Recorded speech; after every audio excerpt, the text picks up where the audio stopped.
ಯಾರ್ ಸಂಪುಟದ ಸರ್ಕಸ್ ಒಂದು ಕಡೆಯಲ್ಲಿ ನಡೀತಾ ಇದೆ.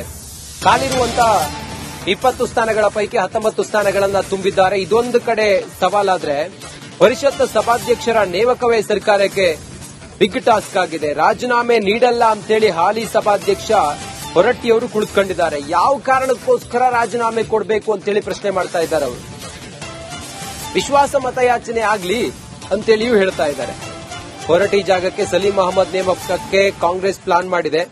ಹಿರಿಯ ಅನುಭವಿ ಹೊರಟ್ಟಿ ರಾಜೀನಾಮೆ ನೀಡದಿದ್ರೆ ಸವಾಲಂತೂ ಗ್ಯಾರಂಟಿ ಕಾಂಗ್ರೆಸ್ ಸರ್ಕಾರಕ್ಕೆ. ಹೊರಟ್ಟಿ ವಿರುದ್ಧ ಅವಿಶ್ವಾಸ ನಿರ್ಣಯ ಮಂಡಿಸುವ ಅನಿವಾರ್ಯತೆ ಎದುರಾಗುತ್ತೆ. ರಾಜೀನಾಮೆ ನೀಡಲ್ಲ ಅಂತ ಸ್ಪಷ್ಟ ಮಾಹಿತಿಯನ್ನು ನೀಡಿದ್ದಾರೆ ಹೊರಟ್ಟಿಯವರು, ಬಸವರಾಜ ಹೊರಟ್ಟಿಯವರು. ಸಭಾಧ್ಯಕ್ಷ ಸ್ಥಾನಕ್ಕೆ ಸಲೀಂ ಅಹಮದ್ ಅವರ ನೇಮಕಕ್ಕೆ ಕಾಂಗ್ರೆಸ್ ಪ್ಲಾನ್ ಮಾಡಿದೆ. ತೀವ್ರ ಕುತೂಹಲವನ್ನ ಮೂಡಿಸಿರೋದು ಕಾಂಗ್ರೆಸ್ನ ಮುಂದಿನ ನಡೆ ಏನಾಗಿರುತ್ತೆ ಅನ್ನೋದು. ಸಲೀಂ ಅಹಮದ್ ಅವರು ಮಂತ್ರಿ ಸ್ಥಾನ ಕೇಳಿದ್ರು, ಆದ್ರೆ ಅವರಿಗೆ ಸಭಾಪತಿ ಸ್ಥಾನವನ್ನ ನೀಡುವ ತೀರ್ಮಾನವನ್ನ ಮಾಡಿತ್ತು ಕಾಂಗ್ರೆಸ್ನ ಹೈಕಮಾಂಡ್. ಈ ನಿಟ್ಟಿನಲ್ಲೇ ಈಗ ಇದೆಲ್ಲವೂ ಕೂಡ ಗೊಂದಲ. ಕೆಪಿಸಿಸಿ ಅಧ್ಯಕ್ಷರ ಭೇಟಿ ಮಾಡಿದ್ದಾರೆ ಸಲೀಂ ಅಹಮದ್. ಹೊರಟ್ಟಿ ಹೇಳಿಕೆ ಬೆನ್ನಲ್ಲೇ ಹರಿಪ್ರಸಾದ್ ಜೊತೆಯಲ್ಲಿ ಚರ್ಚೆ ಮಾಡಿದ್ದಾರೆ. ಪರಿಷತ್ ಸಭಾಧ್ಯಕ್ಷರ ಸ್ಥಾನಕ್ಕೆ ಸಲೀಂ ನೇಮಕಕ್ಕೆ ಹೈಕಮಾಂಡ್ ಚಿಂತನೆ ಮಾಡಿದೆ. ರಾಜೀನಾಮೆ ನೀಡಲ್ಲ ಅಂತೇಳಿ ಬಸವರಾಜ ಹೊರಟ್ಟಿ ಅವರು ಹೇಳಿದ್ದಾರೆ. ಈ ಹಿನ್ನೆಲೆಯಲ್ಲಿ ಕುತೂಹಲ ಮೂಡಿಸಿರೋದು ಸಲೀಂ ಅಹಮದ್ ಮತ್ತೆ ಬಿಕೆ ಹರಿಪ್ರಸಾದ್ ನಡುವಿನ ಭೇಟಿ.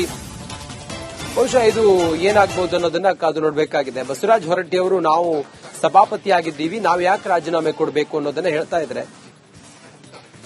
ಇತ್ತ ಸಲೀಂ ಅಹಮದ್ ಅವರನ್ನ ಸಭಾಪತಿ ಸ್ಥಾನಕ್ಕೆ ಆಯ್ಕೆ ಮಾಡೋದಕ್ಕೆ ಕಾಂಗ್ರೆಸ್ ಈಗ ಅದಕ್ಕೆ ಬೇಕಾದಂತ ತಯಾರಿಯನ್ನು ಮಾಡಿಕೊಳ್ತಾ ಇದೆ. ಹೀಗಿರುವಾಗ ಇದೆಲ್ಲ ಗೊಂದಲಗಳು ಈಗ ಮುಂದೆ ಸರ್ಕಾರಕ್ಕೆ ಅಥವಾ ಡಿಕೆ ಶಿವಕುಮಾರ್ ಅವರ ಕಾಂಗ್ರೆಸ್ ಸರ್ಕಾರಕ್ಕೆ ಇದನ್ನ ಹೇಗೆ ನಿಭಾಯಿಸೋದು ಅನ್ನೋದೇ ಹೇಗಿರುವಂತ ಕುತೂಹಲ. ಸದ್ಯಕ್ಕೆ ಅವಿಶ್ವಾಸ ಏನಾದ್ರೂ ಮಂಡನೆ ಆಗುತ್ತಾ, ಮತ್ತೊಂದು ಇದೆಲ್ಲವೂ ಕೂಡ ಕಾದು ನೋಡಬೇಕಾಗಿದೆ. ಹೆಚ್ಚಿನ ಮಾಹಿತಿಯೊಂದಿಗೆ ನಮ್ಮ ಪ್ರತಿನಿಧಿ ಬಸವರಾಜ್ ಇದ್ದಾರೆ ನೇರ ಸಂಪರ್ಕದಲ್ಲಿ. ಬಸವರಾಜು, ಸಲೀಂ ಅಹಮದ್ ಅವರನ್ನ ಸಭಾಪತಿ ಅಂತೇಳಿ ಹೈಕಮಾಂಡ್ ಸೂಚನೆಯನ್ನ ಕೊಟ್ಟಿದೆ, ಸಭಾಪತಿ ಮಾಡೋದಕ್ಕೆ ತೀರ್ಮಾನ ಮಾಡಿದೆ. ಆದ್ರೆ ಹೊರಟ್ಟಿ ಅವರು ನಾನು ಯಾವುದೇ ಕಾರಣಕ್ಕೂ ಕೆಳಗಿಳಿಯೋದಿಲ್ಲ ಅಂತ ಹೇಳ್ತಾ ಇದ್ದೆ, ನಾನು ರಾಜೀನಾಮೆ ಕೊಡೋದಿಲ್ಲ ಅಂತ ಹೇಳ್ತಾ ಇದ್ರೆ ಯಾವ ರೀತಿ ಬಿಕ್ಕಟ್ಟಿಗೆ ಕಾರಣ ಆಗ್ಬಹುದು ಬಸವರಾಜ್?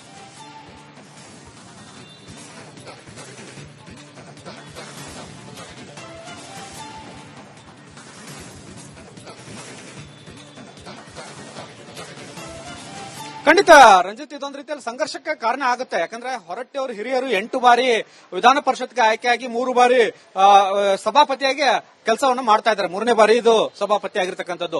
ಅವರು ಈಗ ಬಹುಮತವನ್ನ ಕಳೆದುಕೊಂಡಿದೆ ಅನ್ನುವಂತ ಕಾರಣಕ್ಕಾಗಿ ಅವರು ರಾಜೀನಾಮೆ ಕೊಟ್ಟಿದ್ರೆ ಈ ತರದ ಪ್ರಹಸನಗಳು ಮತ್ತು ಕಾಂಗ್ರೆಸ್ ಪಕ್ಷವು ಕೂಡ ಮುಂದಿನ ಹೆಜ್ಜೆಯನ್ನು ಇಡಬೇಕಾದಂತ ಅನಿವಾರ್ಯತೆ ಬರ್ತಿರಲಿಲ್ಲ. ಯಾಕಂದ್ರೆ ಕಳೆದ ಅಧಿವೇಶನದಲ್ಲಿ ಅವರಿಗೆ ಕಾಂಗ್ರೆಸ್ನವರಿಗೆ ಒಂದು ರೀತಿಯಲ್ಲಿ ಬಹುಮತ ಇತ್ತು. ಆದ್ರೆ ಹಿರಿಯರ ಅನ್ನುವಂತ ಕಾರಣಕ್ಕೋಸ್ಕರ ಪೂರ್ಣವಾದಂತಹ ಬಹುಮತ ಬರಲಿ ಅನ್ನುವಂತ ಕಾರಣಕ್ಕೆ ಕಾಂಗ್ರೆಸ್ ಸೈಲೆಂಟ್ ಆಗಿತ್ತು. ಈಗ ಪೂರ್ಣವಾದಂತಹ ಬಹುಮತ ಕಾಂಗ್ರೆಸ್ ಪಕ್ಷದಲ್ಲಿದೆ. ಸಾಕಷ್ಟು ಜನ ಆಕಾಂಕ್ಷಿಗಳಿದ್ದಾರೆ. ಸಚಿವಾಕಾಂಕ್ಷಿಗಳು ಕೈ ತಪ್ಪಿದವರಿಗೆ ಅವರಿಗೆ ಅಕಾಮಡೇಟ್ ಮಾಡಬೇಕಂತ ಅನಿವಾರ್ಯತೆ ಕಾಂಗ್ರೆಸ್ ಪಕ್ಷಕ್ಕೆ ಇರತಕ್ಕಂಥದ್ದು. ಹಾಗಾಗಿ ಇನ್ನೂ 6 ಸ್ಥಾನಗಳು ವಿಧಾನಸಭೆ ಮತ್ತು ವಿಧಾನ ಪರಿಷತ್ನಲ್ಲಿ ಸಿಗ್ತಕ್ಕಂಥದ್ದು. ಆ 6 ಎಂಎಲ್ಎಗಳಿಗೆ ಇದನ್ನ ಅಕಾಮಡೇಟ್ ಮಾಡತಕ್ಕಂತ ಕೆಲಸವನ್ನ ಕಾಂಗ್ರೆಸ್ ಹೈಕಮಾಂಡ್ ಮಾಡ್ತಾ ಇದೆ. ಈಗಾಗಲೇ ಸಲೀಂ ಅಹಮದ್ ಅವರನ್ನ ನಿಯೋಜಿತ ಸಭಾಪತಿ ಅನ್ನುವಂತ ಸೂಚನೆಯನ್ನ ಎಐಸಿಸಿ ನಾಯಕರು ಕೊಟ್ಟಿದ್ದಾರೆ. ಅದನ್ನ ಕಾನೂನುಬದ್ಧವಾಗಿ ಮತ್ತು ಸಭೆಯಲ್ಲಿ ವಿಧಾನ ಪರಿಷತ್ನಲ್ಲಿ ಇದನ್ನ ಆಯ್ಕೆ ಮಾಡಬೇಕಾಗಿರ್ತಕ್ಕಂಥದ್ದು. ಒಂದು ಹೊರಟ್ಟಿ ಅವರು ತಕ್ಷಣಕ್ಕೆ ರಾಜೀನಾಮೆ ಕೊಟ್ಟಿದ್ದೇ ಆಗಿದ್ರೆ ಇದು ಮೊದಲನೇ ದಿನದಿಂದನೇ ಸಭಾಪತಿಯಾಗಿ ಸಲೀಂ ಅಹಮದ್ ಅವರು ಆಯ್ಕೆಯಾಗಿ ಚುನಾವಣೆ ನಡೆದು ಒಂದು ಕಾರ್ಯಭಾರವನ್ನ ಮಾಡ್ತಾ ಇದ್ರು. ಈಗ ಅವರು ನಾನು ರಾಜೀನಾಮೆ ಕೊಡಲ್ಲ, ಬೇಕಿದ್ರೆ ನನಗೆ ಅವಿಶ್ವಾಸ ನಿರ್ಣಯವನ್ನ ಮಂಡಿಸಲಿ ಅನ್ನುವಂತ ಒಂದು ಸವಾಲನ್ನು ಕೂಡ ಹಾಕದಂತೆ ಕಾಣಿಸ್ತಾ ಇದೆ. ಹೀಗಾಗಿ ಕಾಂಗ್ರೆಸ್ ಕೂಡ ಅನಿವಾರ್ಯ ಆಗುತ್ತೆ ಇದೆ ಅವಿಶ್ವಾಸ ನಿರ್ಣಯವನ್ನು ಮಂಡಿಸೋಕೆ ಒಂದು ನೋಟಿಸ್ ಅನ್ನು ಕೊಡೋಕ್ಕೂ ಕೂಡ ತಯಾರಿ ಮಾಡ್ಕೊಳ್ಬೇಕು ಅನ್ನುವಂತ ನಿಟ್ಟಿನಲ್ಲಿ ಚರ್ಚೆಗಳು ಈಗಾಗಲೇ ಆರಂಭವಾಗಿದ್ದಾವೆ. ಇದೇ ನಿಟ್ಟಿನಲ್ಲಿ ಕೆಪಿಸಿಸಿ ಅಧ್ಯಕ್ಷರಾಗಿರ್ತಕ್ಕಂಥ ಬಿಕೆ ಹರಿಪ್ರಸಾದ್ ಅವರನ್ನ ಸಲೀಂ ಅಹಮದ್ ಅವರು ಭೇಟಿ ಮಾಡಿ ಒಂದು ರೀತಿಯಲ್ಲಿ ಚರ್ಚೆ ಮಾಡಿದ್ದಾರೆ. ಇದನ್ನ ಹೈಕಮಾಂಡ್ ಗಮನಕ್ಕೆ ತೆಗೆದುಕೊಂಡು ಬಂದು ಈಗ ಅವಿಶ್ವಾಸ ನಿರ್ಣಯ ಮಂಡಿಸುವ ಬಗ್ಗೆ ಕಾಂಗ್ರೆಸ್ ಪಕ್ಷದಲ್ಲಿ ಗಂಭೀರವಾದಂತಹ ಚರ್ಚೆ ನಡೆದಿದೆ. ಸದನ 13ರಿಂದ ಆರಂಭ ಆಗ್ತಾ ಇರೋದ್ರಿಂದ ಅವತ್ತು ಒಂದು ಸಲೀಂ ಅಹಮದ್ ಅವರ ಪರವಾಗಿ ಒಂದು ನಿಲುವಳಿಯನ್ನು ಮಂಡಿಸತಕ್ಕಂಥದ್ದು ಮತ್ತು ನೋಟಿಸ್ ಅನ್ನು ಕೊಡ್ತಕ್ಕಂಥ ಕೆಲಸವನ್ನ ಕಾಂಗ್ರೆಸ್ ಸದಸ್ಯರು ಮಾಡೋರಿದ್ದಾರೆ. ಹಾಗಾಗಿ ಇದು ಒಂದು ರೀತಿಯಲ್ಲಿ ಬಿಜೆಪಿ ಹಾಗೂ ಕಾಂಗ್ರೆಸ್ ನಡುವೆ ಜಟಾಪಟಿಗೆ ಮುಂದಿನ ಹಂತದಲ್ಲಿ ಕಾರಣ ಆಗುವಂತ ಎಲ್ಲ ಲಕ್ಷಣಗಳು ಕಾಣಿಸ್ತಾ ಇದ್ದಾವೆ. ರಂಜಿತ್, ಓಕೆ, ಈ ಬಿಕ್ಕಟ್ಟನ್ನ ಸರಿಪಡಿಸೋದಕ್ಕೆ ಅಥವಾ ನಿಭಾಯಿಸೋದಕ್ಕೆ ಬಿಕೆ ಹರಿಪ್ರಸಾದ್ ಅವರನ್ನ ಸಲೀಂ ಅಹಮದ್ ಅವರು ಭೇಟಿಯಾಗಿದ್ದಾರಂತೆ. ಸದ್ಯ ಇದು ಹೇಗೆ ಪರಿಹಾರ ಆಗಬಹುದು, ಅಥವಾ ಒಂದು ವೇಳೆ ರಾಜೀನಾಮೆ ಕೊಡೋದೇ ಇಲ್ಲ ಅಂತ ಹೇಳಿ ಹೊರಟ್ಟಿಯವರು ಪಟ್ಟು ಹಿಡಿದ್ರೆ ಮುಂದೇನು, ಯಾವ ರೀತಿಯ ಕಾನೂನಿನ ಕಟ್ಟಳೆಗಳು ಎದುರಾಗಬಹುದು ಸರ್ಕಾರಕ್ಕೆ ಅಂತ?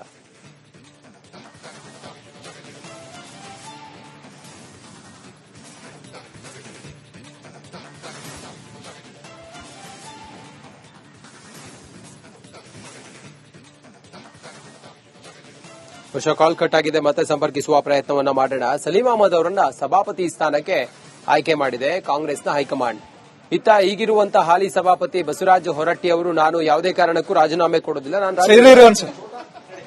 ನಮ್ಮ ಜೊತೆಗೆ ಎಂಎಲ್ಸಿ ಹಾಗೂ ನಿಯೋಜಿತ ಸಭಾಪತಿಯಾಗಿರ್ತಕ್ಕಂತಹ ಸಲೀಂ ಅಹಮದ್ ಅವರು ಇದ್ದಾರೆ, ಅವ್ರನ್ನ ಮಾತಾಡ್ಸೋಣ. ಸರ್, ಒಂದ್ ಕಡೆ ಸಭಾಪತಿ ಸ್ಥಾನ ಬಿಟ್ಕೊಡ್ಬೇಕಾಗಿತ್ತು, ಹೊರಟ್ಟಿ ಅವರು ಬಿಟ್ಕೊಡುವಂತ ಪರಿಸ್ಥಿತಿಯಲ್ಲಿ ಇಲ್ಲ. ಬಹಳ ಪ್ರಮುಖವಾಗಿ ನಾನು ರಾಜೀನಾಮೆ ಕೊಡಲ್ಲ ಅನ್ನುವಂತ ಮಾತನ್ನು ಹೇಳಿದ್ದಾರೆ. ಕಾಂಗ್ರೆಸ್ ಪಕ್ಷ ಯಾವ ನಿಲುವನ್ನು ತೆಗೆದುಕೊಳ್ಳುತ್ತೆ ಮುಂದೆ? ಕಾಂಗ್ರೆಸ್ ಪಕ್ಷದ ವರಿಷ್ಠರು ಎಐಸಿಸಿ ಅವರು ನನ್ನನ್ನ ವಿಧಾನ ಪರಿಷತ್ತಿನ ಸಭಾಪತಿ ಅಭ್ಯರ್ಥಿಯಾಗಿ ಮುಖ್ಯಮಂತ್ರಿಗಳಿಗೆ ಒಂದು ಪತ್ರ ಬರೆದಿದ್ದಾರೆ. ಅದರಲ್ಲಿ ಆ ಕ್ಯಾಬಿನೆಟ್ ನೋಟ್ ಅಲ್ಲಿ, ಕ್ಯಾಬಿನೆಟ್ ಅಂದ್ರೆ ಅವ್ರಿಗೆ ಮುಖ್ಯಮಂತ್ರಿಗಳಿಗೆ ಕಳಿಸಿರುವಂತಹ ಒಂದು ಪತ್ರ, ಅದು ಸರ್ಕ್ಯುಲೇಷನ್ಗೆ ಅಲ್ಲ ಅದು, ಅಥವಾ ಮೀಡಿಯಾಗೂ ಕೂಡ ಬಂದಿಲ್ಲ ಅದು. ಅದರಲ್ಲಿ ನನ್ನ ಸಭಾಪತಿಯಾಗಿ ಅಭ್ಯರ್ಥಿಯಾಗಿ GS ಪಾಟೀಲ್ ಅವರಿಗೆ ನಮ್ಮ ವಿಧಾನಸಭೆ ಅಭ್ಯರ್ಥಿಯಾಗಿ ನನ್ನ ಮಾಡಿದ್ರು. ಸೊ ಅಲ್ಲಿಂದ ಅದು ನಮ್ಮ ಪಕ್ಷದ ತೀರ್ಮಾನ. ಅಂತಿಮವಾಗಿ ಅದು ಹೌಸಲ್ಲೇ ಆಗಬೇಕು, ಆಗತ್ತಂತ ವಿಶ್ವಾಸ ಇದೆ. ಇಲ್ಲಿ ಯಾವ ರಾಜಕಾರಣ ಮಾಡಕ್ಕೆ ನಾನು ಮಾತಾಡಕ್ಕೆ ರೆಡಿ ಇಲ್ಲ. ಯಾಕಂತ ಹೇಳಿದ್ರೆ ಈಗ ನನಗೆ ಸಂವಿಧಾನ ಹುದ್ದೆಯಾಗಿ ಸಭಾಪತಿಯಾಗಿ ಅವಕಾಶ ಕೊಟ್ಟಿದ್ದಾರೆ. ಅದಕ್ಕೆ ಸನ್ಮಾನ್ಯ ನಮ್ಮ ಕಾಂಗ್ರೆಸ್ ಅಧ್ಯಕ್ಷರಾದ ಸನ್ಮಾನ್ಯ ಮಲ್ಲಿಕಾರ್ಜುನ ಖರ್ಗೆ ಅವರಿಗೆ, ಸನ್ಮಾನ್ಯ ರಾಹುಲ್ ಗಾಂಧಿ ಅವರಿಗೆ, KC ವೇಣುಗೋಪಾಲ್ ಅವರಿಗೆ, ಸುರ್ಜೇವಾಲಾ ಅವರಿಗೆ, ಮುಖ್ಯಮಂತ್ರಿಗಳ ಸನ್ಮಾನ್ಯ DK ಶಿವಕುಮಾರ್ ಅವರಿಗೆ, ಸನ್ಮಾನ್ಯ ಸಿದ್ದರಾಮಯ್ಯ ಅವರಿಗೆ, ಹರಿಪ್ರಸಾದ್ ಅವರಿಗೆ ನಾನು ಧನ್ಯವಾದಗಳನ್ನು ಅರ್ಪಣೆ ಮಾಡ್ತೇನೆ. ನಾನು ಈ ವಿಚಾರದಲ್ಲಿ ಅದು ನನ್ನ ಧೋರಣೆ ಅಂತ ಪಕ್ಷಾತೀತವಾಗಿ ಏನ್ ನನ್ನ ಮೇಲೆ ಜವಾಬ್ದಾರಿ ಕೊಟ್ಟಿದ್ದಾರೆ ಆ ಜವಾಬ್ದಾರಿ ಪ್ರಾಮಾಣಿಕವಾಗಿ ನಾನು ವಹಿಸ್ತೇನೆ ಅಂತ ಹೇಳಬಲ್ಲ. ಸರ್, ಬಹಳ ಪ್ರಮುಖವಾಗಿ ಹೊರಟ್ಟಿಯವರು ಹಿರಿಯರು, ಅವರು ರಾಜೀನಾಮೆ ಕೊಟ್ಟು ಅನುಕೂಲವನ್ನು ಮಾಡಿಕೊಡ್ಬೇಕಾಗಿತ್ತು. ನಾನು ರಾಜೀನಾಮೆ ಕೊಡಲ್ಲ, ಅವಿಶ್ವಾಸ ನಿರ್ಣಯ ಮಂಡಿಸಲಿ ಅನ್ನುವಂತ ಪ್ರಶ್ನೆಯನ್ನು ಮುಂದಿಟ್ಟಿದ್ದಾರೆ. ಈಗಾಗಲೇ KPCC ಅಧ್ಯಕ್ಷರನ್ನು ಭೇಟಿ ಮಾಡಿದ್ರಿ, ಯಾವ ಚರ್ಚೆ ಆಯಿತು ಅಂತ? ಇವತ್ತು ಅವ್ರಿಗೆ ಧನ್ಯವಾದ ಮಾಡಕ್ಕೆ ನಾನು ಬಂದಿದೆ. ಹೊರಟ್ಟಿರೋ ಯಾವುದೇ ಹೇಳಿಕೆಗೂ ನನ್ನ ಯಾವ ಪ್ರತಿಕ್ರಿಯೆ ಇಲ್ಲ. ಸರ್, ಹಾಗಿದ್ರೆ ನೀವು ಅವಿಶ್ವಾಸ ನಿರ್ಣಯ ಮಂಡಳಿಯನ್ನ ಮಂಡಿಸ್ತೀರಿ ಅಂತ? ನನ್ನ ಯಾವ ಪ್ರತಿಕ್ರಿಯೆಯೂ ಕೂಡ ಇಲ್ಲ, ಅದು ಪಕ್ಷ ತೀರ್ಮಾನ ಮಾಡುತ್ತೆ.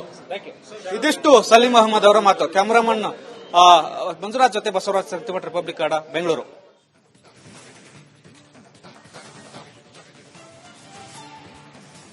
ನೀವು ನೋಡ್ತಿರೋ ಹಂಗೆ ಇದೆಲ್ಲ ಬೆಳವಣಿಗೆಗಳು ಈಗ ಸರ್ಕಾರಕ್ಕೆ ಇರುಸು ಮುರುಸು ತಂದಿದೆ. ಬಸವರಾಜ ಹೊರಟ್ಟಿ ಅವರು ರಾಜೀನಾಮೆಯನ್ನ ಕೊಡೋದಿಲ್ಲ ಅಂತೇಳಿ ಹೇಳಿದ್ರೆ, ಈಗ ಸಲೀಂ ಅಹಮದ್ ಅವರು ಮಾತಾಡಿದಂಗೆ ಅವ್ರನ್ನ ಈಗ ಆಯ್ಕೆ ಮಾಡುವಂತ ಚರ್ಚೆಗಳು ಕೂಡ ನಡೀತಾ ಇದ್ದಾವೆ. ಇದ್ರ ನಡುವೆ ಏನ್ ಮಾಡ್ತಾರೆ, ಇದು ಹೇಗೆ ಇದನ್ನ ಸಂದಿಗ್ಧ ಸ್ಥಿತಿಯನ್ನ ಪರಿಹರಿಸ್ತಾರೆ ಅನ್ನೋದನ್ನ ಕಾದು ನೋಡಬೇಕಾಗಿದೆ.